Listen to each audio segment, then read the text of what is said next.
this competition. This could see it! Wouldn't you know it? Unbelievable! The celebrations, there they are. Talk about a grandstand finish! Well, sit back, relax, and enjoy the show. The fairy tale is complete.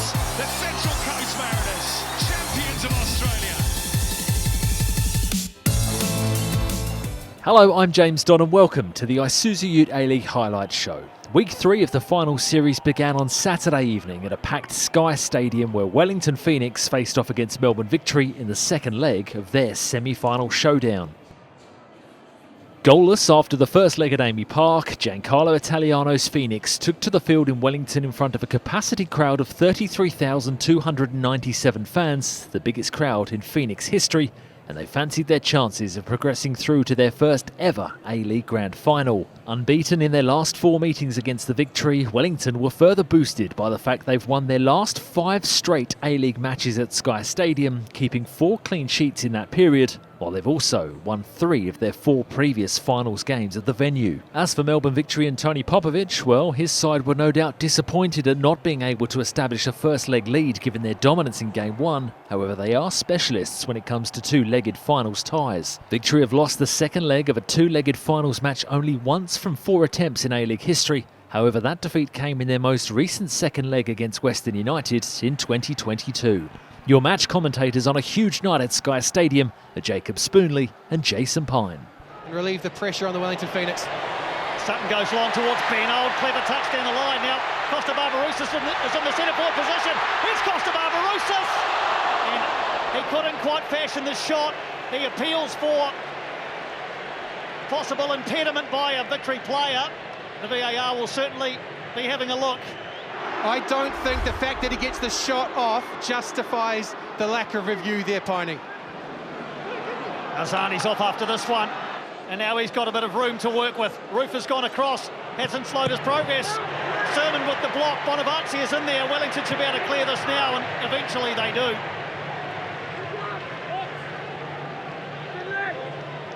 Here's Azani again. He seems the most likely. Belladon. Bonavazzi, a toe-in by Sermon. Clever header forward by Ben Old, and then he sets off looking for a return pass. Barbarouses and Pennington. Here's Ben Old.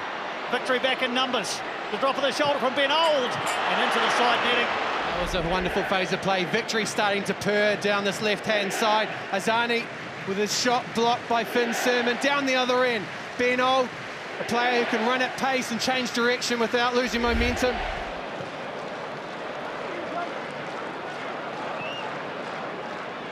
Into the final 10 minutes of regulation time in this first half. Still these two combatants unable to be separated in this semi-final. Bonavazzi. Azani with Traore outside. Little jink, and then the shot from Daniel Azani. Well, I think he thought that might have been creeping in, Daniel Azani. Well, he got a calibration effort away previously, and he's trying to get that one down, Piney. Opens up, gets space, gets the shot away. Oh, and it's just a foot above the crossbar. Barbarouses has come wide. Although we're just before half-time, I suspect the Wellington Phoenix. Here's Pennington into Old! And it was the looping header attempted by Ben Old. Didn't quite get the calculation right.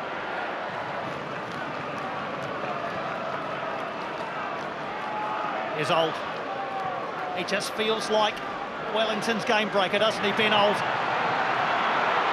He's going to run at Belladon in front of Yellow Fever. Gets the ball towards Kraev! What an opportunity for Wellington. Their best of the contest. And Kraev couldn't find the target. Well, Te Whanganui-a-Tara came to its feet there. Ben Old stands it up. And Bojidar Kraev, he's got the goal gaping. And I think it's Traore does just enough to force the number 11 to turn his head. Can't get clean contact on that one. Little nip in the heels of Nicholas Pennington from Rolly Bonavacia. Referee Elder says play on, you've got it. Pennington's back on his feet. Again, Tim Payne is well advanced. Bounces forward to it, it's on his shoulder. And sliding in Arzani. Well, there were appeals for handball. They'll have a look at it. Well, the linesman and the referee are pausing here, and Daniel Arzani looks a little bit concerned.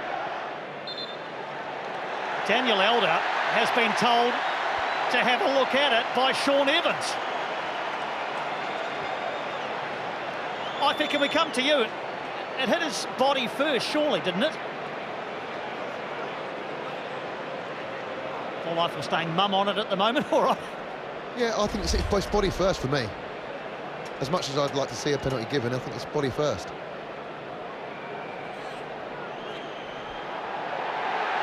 It definitely hits the arm, and it's away from the body. No questions, absolutely no questions. But the initial contact comes legitimately. And as far as I'm aware, Piney, and I'm happy to be corrected on this, that forgives the contact with the arm. That's always been my understanding of it. But Sean Evans and Daniel Elder are the ones with the decision to make, and it is taking them a while to come to a decision.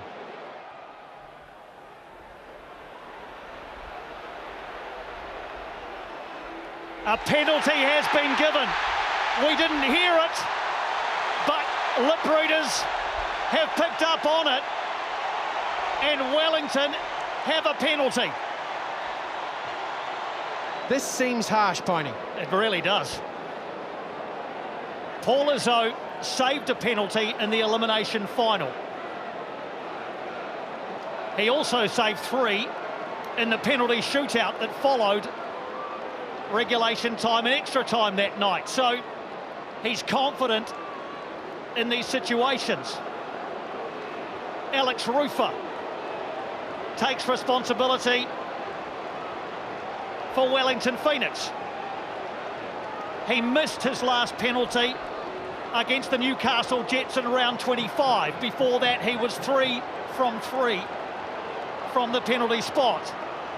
An absolutely pivotal moment in this match.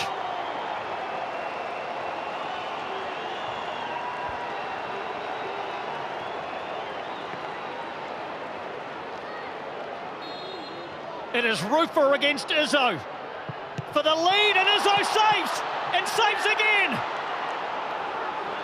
Paul Izzo again stands tall for Melbourne victory. Alex Rufer unable to convert. Božidar Krajev with the follow-up that was also saved. Well, it's immaculate from Izzo.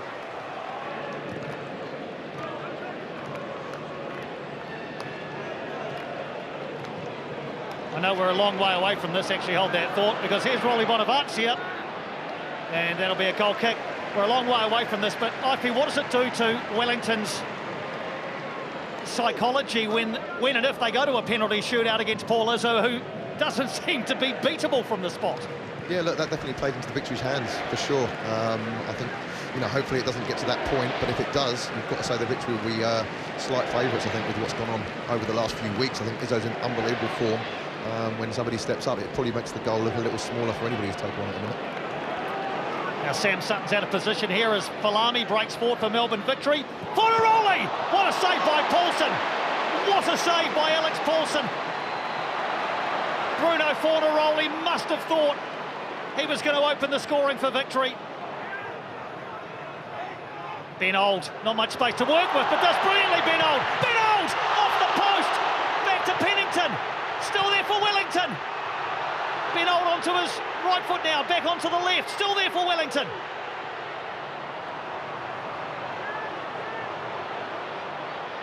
Nice move by Sutton, in towards Zavada. Back across goal, and victory will scramble it away. Well, off the upright from Ben Old. Well, it's the third big chance for the Wellington Phoenix in the second half.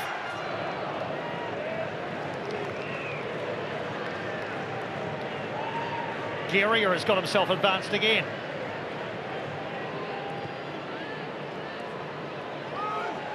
Falami. Ben Falami does well to get away from Old and keep it in. Khalifi, another block by Sermon. Traore! Adama Traore with a knife through the heart of Wellington Phoenix. It is just his 5th A-League men's goal in 229 appearances. And might it be the winner here in Wellington?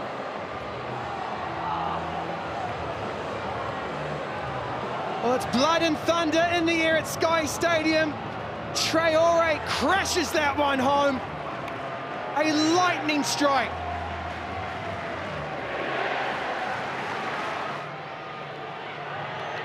Still time to play, says Daniel Elder.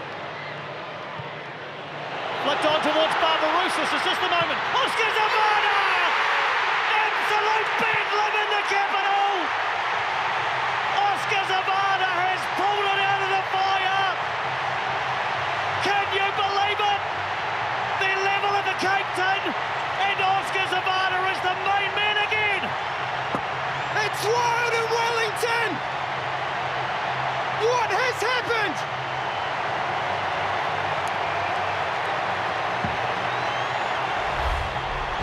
It's a nothing ball. It goes into the centre channel. Van Hanem gets a touch. Barbarouses gets a touch. Zavada gets the final touch beyond his own. Delirium pointing. Unbridled joy, jubilation unconfined, an absolute frenzy in yellow fever. Just the second corner of the evening for Melbourne Victory.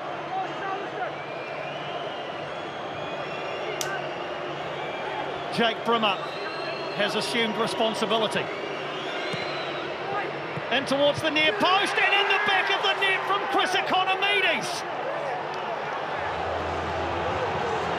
So Melbourne Victory retake the lead in this topsy-turvy game, and it's Chris Economides. Wellington are his favourite A-League men's opponent. 6 goals against the Phoenix now. His second in Wellington, and Victory lead it again. Well, they scored last time here at Sky Stadium from the boot of that man at a set piece, Van Hanem.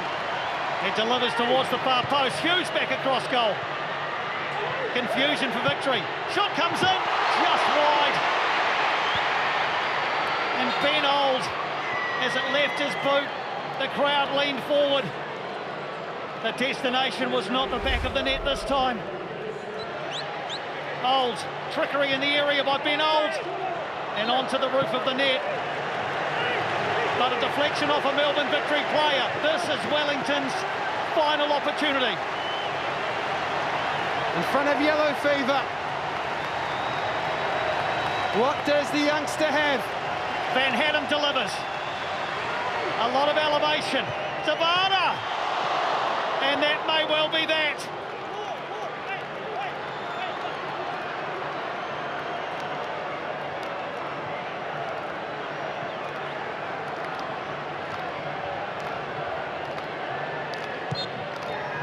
Wellington's magnificent A-League season ends at the hands of Melbourne Victory. It took 120 minutes. Wellington just would not lie down. They have been beaten but not bowed. It has been quite the season, but it is Tony Popovic and not Giancarlo Italiano who will lead a side into the grand final. Chris Economides with the extra time goal that wins it for Victory. And there is jubilation among their players out here on Sky Stadium. After extra time, Melbourne Victory have won it 2-1. So Oscar Zavada's incredible late goal ultimately counted for little, as Chris Economides' extra time winner was enough to send Melbourne Victory through to a record equalling 7th Isuzu UTE A-League Grand Final. Join us after the break as we bring you the remaining semi-final second leg from Industry Group Stadium, where treble-chasing Central Coast Mariners hosted Sydney FC.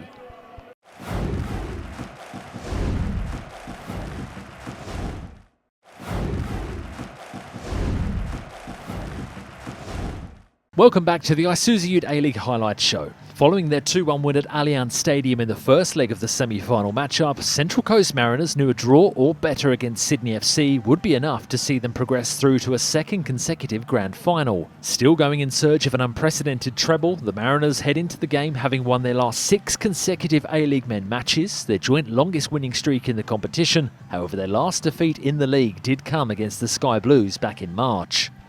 As for Sydney, well, Ufuk Talay's side come into the game having won 5 of their last 8 A-League matches against the Mariners at Industry Group Stadium. However, that impressive record aside, they'll be hoping to go against the grain in what will be their 30th finals match, a new joint record alongside Adelaide, given only 3 times in A-League men history has any team won the second leg of a 2-legged finals match after losing the first. Your match commentators on the Central Coast are Daniel McBreen and Simon Hill.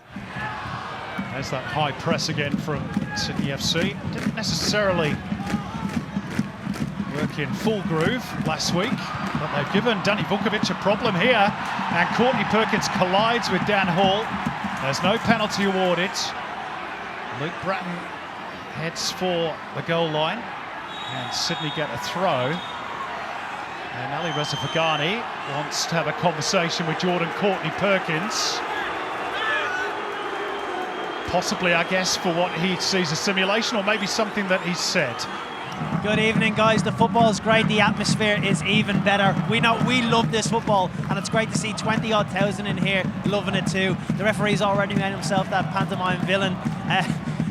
They're incensed here on the Sydney ball with that penalty call. It is Baltic cold in here, but they're spitting fire from that Sydney bench.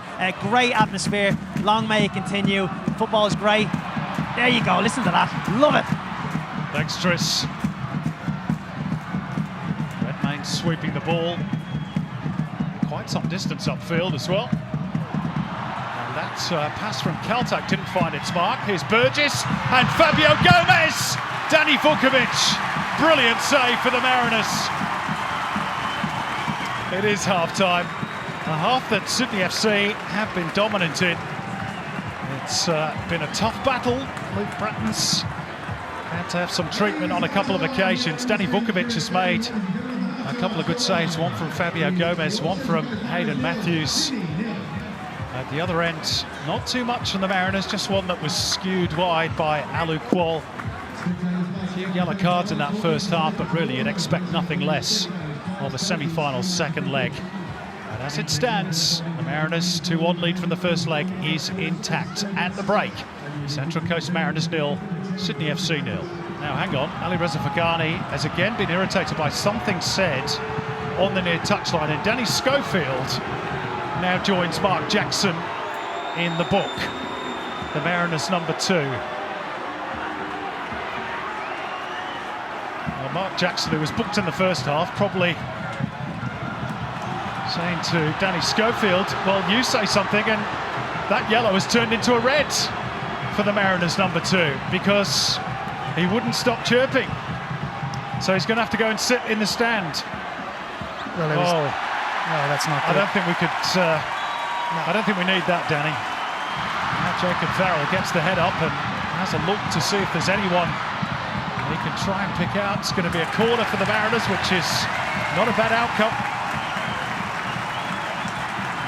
Gabriel Lacerda trying to say that he was pushed, I think, but Reza Fagani's let loads go tonight, hasn't he? It was a good ball from that man, Jacob Farrell. Let's see, Edmondson one-on-one with Lacerda. Well, the Mariners fans make the noise reverberate around this picturesque stadium. Maybe they sense their moment is coming. Mikael Docker to deliver towards the near post. It whizzes through. Oh, was that a handball on the line by Luke Bratton? The Mariners appeal. We go on for the moment. If it wasn't a handball, it was a brilliant block by the Sydney skipper. Well, that will warrant another look. Yeah, VAR will be checking this. I thought it may have been Andrew Redmayne, got a right paw out to it. I'm not too sure. Ali Reza Fagani's just saying, just hold on a minute. Let's have another look at it from behind the goal. It's that arm or is that chest? From that angle, it looked like chest. Yeah, chest. It's chest. Good decision. Oh, now pinched by Courtney Perkins. Fabio Gomez, big chance! Robert Mack around two defenders! Did it go over the line? Sydney are convinced it did! No goal signal for now. Wow. VAR will check that as well. Things really hotting up in the second leg of this semi-final. Ali Reza Fagani says, just hold on.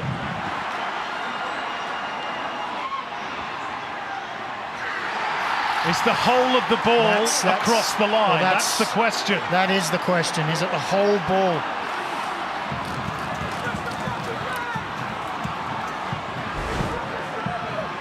We're going to hear the verdict. Here we go. The ball crossed the line, but Fabio was in offside and he interfered with opponent. So we go for offside. Fabio Gomez interfering with the opponent, Brian Calter. That's a really, really contentious one for me. We've been so compact, so deep. Little slip at the point of impact by Max Burgess, and it could open the door for the Mariners at the other end. Edmondson on the right, Nisbet beyond him. Into the box it comes, and DiPizio, and it's looped up and over onto the roof of the goal. Well, he's come off the bench on a number of occasions this year to score vital goals. It just wouldn't sit for him there. You see, he just slices under the ball. Ali Reza Fagani blows the full-time whistle and it's all over. And now the celebrations can begin. They had to do it the hard way. But a draw is enough for the Mariners as they win through to their sixth grand final, which they will host here in Gosford against Melbourne Victory next weekend.